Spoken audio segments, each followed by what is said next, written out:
Falámos muito sobre integração de cuidados esta manhã e eu gostava de pedir-lhe a sua perspectiva relativamente à integração das farmácias nesta integração de cuidados.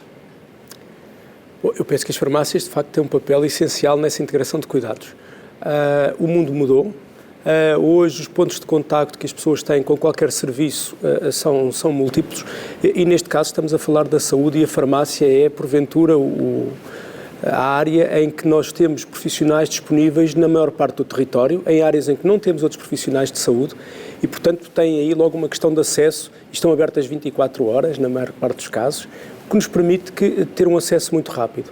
Agora, o que é essencial, de facto, é que esse acesso não se fique pelo farmacêutico, porque tem as suas competências próprias, como é natural, e que seja integrado dentro de um processo de cuidados. Ou seja, quando um doente precisa de alguma coisa, o seu farmacêutico vai fazer uma avaliação, vai fazer tudo aquilo que acha que é necessário, mas se precisar de uma outra, de referenciar o doente, de o referenciar para outro nível de cuidados, que tenha isso de uma forma estruturada, que é o que hoje, enfim, na maior parte dos casos não acontece. O que é que está a fazer falta? Porque estamos basicamente a falar de integração de dados e de sistemas de comunicação. Isso é instrumental. Eu penso que o que falta antes é o processo. Todo o processo de dizermos assim, como é que fazemos? Qual é o papel de cada um no processo de cuidar? E depois sim vamos aos instrumentos que hoje temos digitais que nos permitem algo que antigamente não era de facto possível. Hoje a qualquer momento podemos ter algoritmos de decisão que nos ajudam, podemos ter a passagem da informação em segundos e ter de um lado e do outro dessa linha, digamos assim, alguém que possa interagir uns com os outros. Eu acho que de facto é o processo, é o que é que cabe a cada um.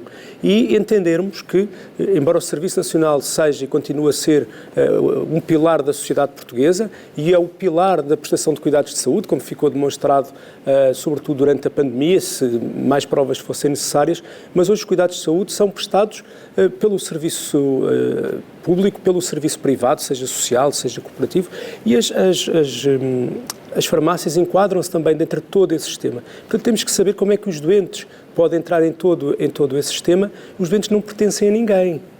Os doentes, de facto, são eles, nós é que pertencemos, nós, serviços, pertencemos aos nossos doentes, os serviços privados pertencem aos seus clientes, que são exatamente as mesmas pessoas. E, portanto, acho que aí é absolutamente essencial que nos consigamos sentar, gerar consenso e saber cada um de nós qual é o seu papel e como é que interagimos uns com os outros. É a comunicação, no fundo. Como é que foi possível? Será que nós precisamos de uma outra situação de emergência para obrigar as pessoas a sentarem-se, a conversarem e meter mãos na massa? Porque vamos desperdiçar tudo aquilo que é o capital que aprendemos com a pandemia, conforme acabou de dizer, experiências como, por exemplo, a Operação Luz Verde. Eu espero que não, mas, enfim, a necessidade é que nos faz também mover muito mais rapidamente, não é? Quando não temos alternativas, acabamos por usar aquilo que temos à mão. Eu gostava de ter uma nota positiva e dizer, não, eu espero, acho que vai tudo ser mais fácil.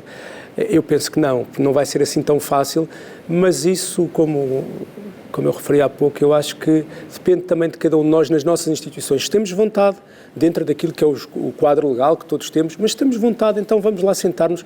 Às vezes temos que começar devagar para conseguir chegar um pouco mais longe, com quem nos rodeia, com interesses comuns, as farmácias com os seus centros de saúde, com os hospitais de mais proximidade, fazer as coisas e começar. Temos é que começar, porque se não começarmos vamos estar sempre a elaborar grandes teorias de gestão, grandes teorias de administração, grandes teorias clínicas, mas no fim do dia ficamos por isso mesmo, pelas teorias. E o que as pessoas precisam é de respostas. E temos que perceber que o tempo em que as pessoas aceitavam tudo o que lhes era dado, mesmo na saúde, terminou. Hoje a principal porta de entrada no sistema de saúde é o Dr. Google. Não é nenhum profissional. Enquanto não nos capacitarmos disto, o que é difícil, porque todo o nosso pensamento, toda a nossa estruturação em termos teóricos, académicos e mentais foi outra. Hoje o mundo está um pouco diferente, mas teremos que ser, se não formos nós, os jovens que vêm agora a seguir já trazem essa mentalidade e eles próprios vão fazer com que as coisas mudem, porque são os próprios clientes, no caso do setor privado, são os próprios doentes, no caso do setor público, por acaso são as mesmas pessoas que nos obrigarão a isto. Nos obrigarão a não voltar para trás e da mesma forma como adquirem produtos, pela internet, no outro lado do mundo e 24 horas depois têm em casa, também exigem que nós sejamos muito mais ágeis na forma de trabalhar. E todos mais ágeis. E que não nos façamos perder tempo, porque o tempo, enfim, é o bem mais escasso que provavelmente temos. Em vez da ambição, que muitas vezes traz grandes entropias de uma escala maior, onde é que nós poderíamos começar? Bom, eu penso que casos como aquele que nós demonstramos, que até é um caso bastante volumoso, digamos assim, ao nível da proximidade, daquilo que foi a distribuição de medicamento de farmácia hospitalar em farmácias comunitárias, é um bom exemplo, mas mais do que isso eu acho que podemos avançar em alguns projetos, e já houve alguns, mas avançar em algumas áreas, sobretudo quando um doente com uma doença crónica, quando há uma descompensação, quando um doente, enfim, estruturadamente podemos ter rastreios, dizer assim, bom, isto aconteceu aqui, identificámos um problema, a quem é que nós o vamos reportar? Com quem é que nós vamos comunicar? E as farmácias, mais uma vez dizendo, estas farmácias são milhares de pontos de contacto no país. E temos que ter esta estruturação de como é que alguém numa farmácia que é altamente qualificado identifica um problema, com quem do outro lado deve comunicar e pode comunicar. E acho que as questões são muito essas. Começar pela doença crónica, onde já existem experiências e até acordos entre organizações de cuidados de saúde primários, entre as ordens profissionais. Haverá algum consenso em algumas matérias, a renovação de medicação, que recentemente também foi ou está a ser implementada. Portanto, há aqui caminhos e, sobretudo, na área da doença crónica é um caminho importante. A área dos rastreios, até, enfim, vamos no país ter mais rastreios oncológicos de base populacional e, portanto, massivos. As farmácias, como fizeram com o diagnóstico da Covid e a vacinação, podem ter aí um papel importante.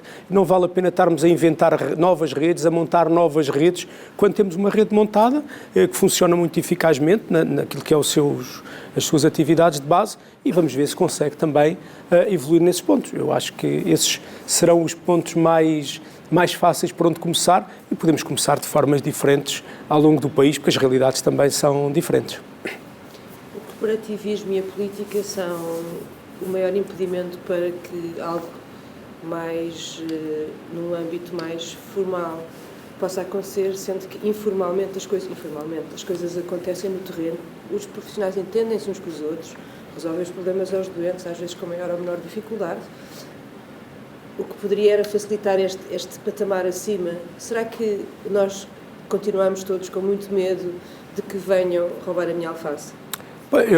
Eu penso que o medo mantém-nos alerta a todos, não é? Às vezes é positivo, mas neste caso eu penso que tem razão nesse ponto, que é a maior dificuldade de mudar é cada grupo profissional, enfim, ter perfeitamente o seu âmbito de atuação perfeitamente definido e ter receio também. Este receio também é positivo, no sentido em que, por vezes, as questões de segurança do doente, as questões de saber se está a fazer algo adequado ou inadequado a um doente, são preocupações legítimas e que ainda bem que as pessoas as têm. Mas isso não as deve congelar no fim da decisão. E, de facto, a vontade que às vezes não é uma vontade de quem está no terreno um a um, não é, digamos assim, mas sim das ideias mais corporativas, que às vezes, enfim, nem se sabe bem se representam a totalidade das pessoas ou não, ou se são representativas da maior parte das pessoas ou não, às vezes impedem de facto que as coisas andem mais depressa. Em relação à política, não, a política somos todos nós é que fazemos a política, e a política também acaba por reagir, tirando os momentos de crise em que tem que agir de uma forma perfeitamente diretiva, a política é discussão. E é as melhores alternativas com o conhecimento que se tem em determinado momento, não é? Esse é o princípio da política. E, enfim, nós vivendo num país democrático, felizmente, as decisões políticas são as decisões que devem espelhar aquilo que são os entendimentos da maioria. Enfim, esse é o princípio base, é o acordo de base da nossa sociedade. E, portanto, eu creio que ele se mantém. Mas, voltando um pouco atrás, que é, se nós conseguimos provar no terreno que existem experiências conseguem avançar, é ótimo. Às vezes, e aí tenho que de facto concordar consigo, as corporações conseguem bloquear as experiências, por muito pequenas que sejam, nem sequer as deixam, e quando são informais as coisas correm bem, quando se quer dar algum ar de forma, formalismo, às vezes podem ter mais dificuldades, mas enfim, faz parte das regras, e se nós tivermos mesmo vontade de fazer as coisas, se as coisas que estamos a fazer forem por elas próprias, têm o seu valor intrínseco, acho que vamos conseguir, com mais trabalho do que gostaríamos, mas acho que acabamos por conseguir.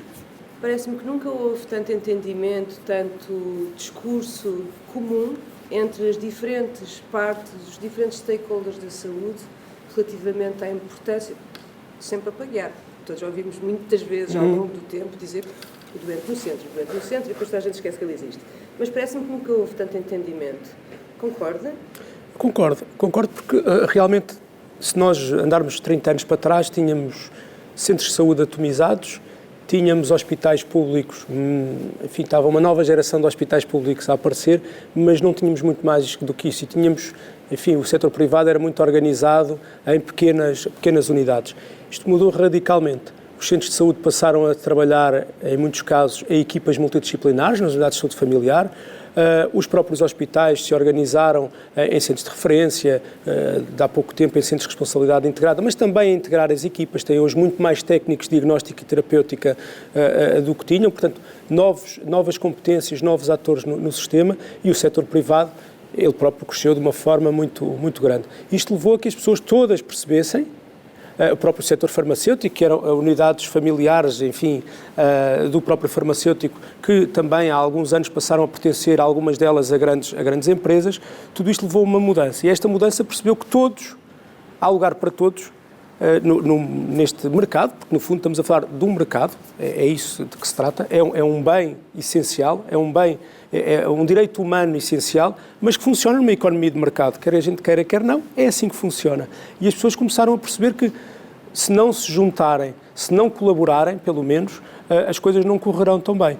E eu acho que e o próprio doente, que nisto é que é mesmo o centro do sistema, o próprio doente exige isto. Não há ninguém que aceite que alguém lhe diga que só pode ir a este hospital. Aliás, nós mudámos em 2017 a legislação no SNS para a livre escolha. O doente pode escolher o hospital que quer, pode ir à urgência que quer. E isto demonstra também que o sistema pode ser muito grande, pode parecer imóvel, mas ele move-se. E move-se porque os doentes também o exigem. E é a sociedade que o exige. E, portanto, se há esta exigência da sociedade, as organizações, com mais velocidade ou com menos velocidade, acabam por se adaptar. Portanto, respondendo concretamente àquilo que me disse, eu acho que nunca, como hoje, tivemos condições tão propícias a que as pessoas se possam sentar e agirem.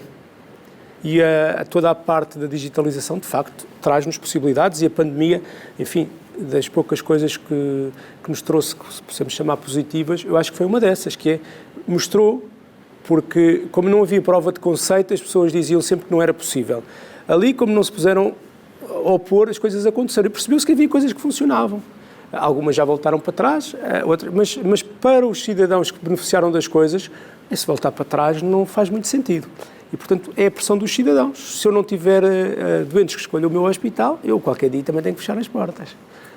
Portanto, se pensarmos assim, temos que também olhar para o cliente, no caso do setor privado, olhar para o utente, no caso do setor público, e percebermos nós, setor público, que se os utentes nos começarem a desvalorizar e recorrerem cada vez mais ao privado, nós tornamos irrelevantes. E se nos tornamos irrelevantes numa sociedade, a sociedade há de escolher a qualquer momento, o dinheiro público, em vez de ser dado aos hospitais públicos, é dado a outras entidades. A questão dos dados, que é um tema caro e importante para discutir agora, e caro à ANF neste momento, porque facilitaria imenso aquilo que é a jornada das pessoas no sistema de saúde e também o apoio que as farmácias lhes poderiam dar. Que visão é que tem sobre isto? Eu ouvi falar no painel que há imensos dados, nós somos dos países mais digitalizados na saúde, mas depois isso não se transforma em informação. Sabe, eu considero que nós estamos num momento de transição absoluta entre formas de produção. E na área da saúde, em concreto, estamos mesmo num momento de transição. Nós produzimos já, e em Portugal, de facto, ao contrário do que nós às vezes pensamos, nós de facto temos um grau de digitalização na saúde muitíssimo elevado, embora ainda dividido com muitos compartimentos, mas usávamos pouco esses dados para os transformar em informação útil, e a informação útil entre a tal jornada do paciente, como é que nós os usávamos. Hoje, até com os avanços que nos últimos 2, 3 anos começaram a aparecer na inteligência artificial, na computação de dados, a capacidade de computação de dados, os dados hoje são absolutamente essenciais para que muitas das tarefas em que eu podia ter sorte ou azar de um bom diagnóstico, esse diagnóstico poder ser feito de uma forma absolutamente rigorosa, atempada, muito mais atempada do que nós faríamos, através daquilo que são os dados que existem. E nós em Portugal temos uma vantagem enorme que não aproveitamos. Nós somos 10 milhões. E 10 milhões em termos de saúde pública, em termos de epidemiologia, é um número bastante, e somos uma população relativamente homogénea. E temos o serviço público, pelo menos, tirando 2 ou 3 hospitais que usam o mesmo sistema. Portanto, nós temos informação de saúde absolutamente consolidada, já com cerca de 15 anos, muito consolidada, até um pouco mais, quer nos cuidados hospitalares, quer nos cuidados primários, e agora qual é o desafio? É exatamente esse, é agarrar nisso e transformar isso em informação e transformar essa informação em valor. E esse é o nosso grande desafio. Eu acho que nós já fizemos 80% do caminho. Falta-nos ali mas enfim, a última parte é sempre a mais difícil, não é? Ali da maratona, os últimos quilómetros são sempre os mais complicados.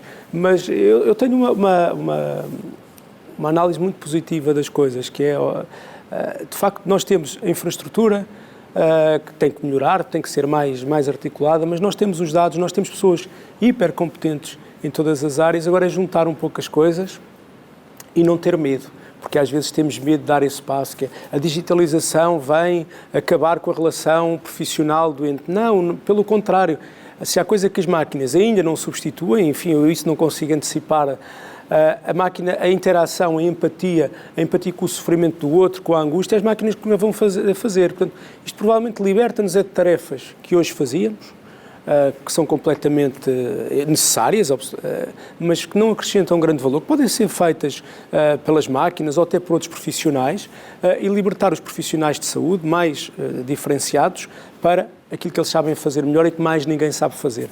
Eu acho que estamos aqui num período de transição muito interessante e muito desafiador, e de facto o futuro na área da saúde vai-nos trazer a obrigatoriedade de conversarmos uns com os outros, vai-nos trazer a obrigatoriedade de partilharmos a informação, os dados uns com os outros, e vai-nos obrigar a olhar para a informação, e que a informação não é de nenhum de nós, é aquela que está disponível e o melhor para o doente. Há temas como a proteção de dados, que são absolutamente essenciais, porque todas as coisas positivas também têm aspectos que podem ser negativos, não é? Todas as questões que têm a ver com a privacidade e tudo isso, mas o deve haver entre o bem maior e o bem menor, neste caso a privacidade, são questões éticas complexas e que têm que de facto ser discutidas, mas ao nível do nosso sistema de saúde, eu acho que estamos, como poucos, ao contrário do que possamos pensar, preparados para avançar um pouco mais. Claro que tem que haver uma estratégia global. Nesse caso, tem que haver também uma estratégia e uma ação concertada, e aí sim não podemos andar cada um a fazer aquilo que acha melhor, mas penso que as coisas estão-se a encaminhar para termos um Serviço Nacional de Saúde e um sistema de saúde muito mais integrado e muito mais de acordo com aquilo que os cidadãos necessitam. Estamos a falar de um futuro que tem necessariamente que ser próximo.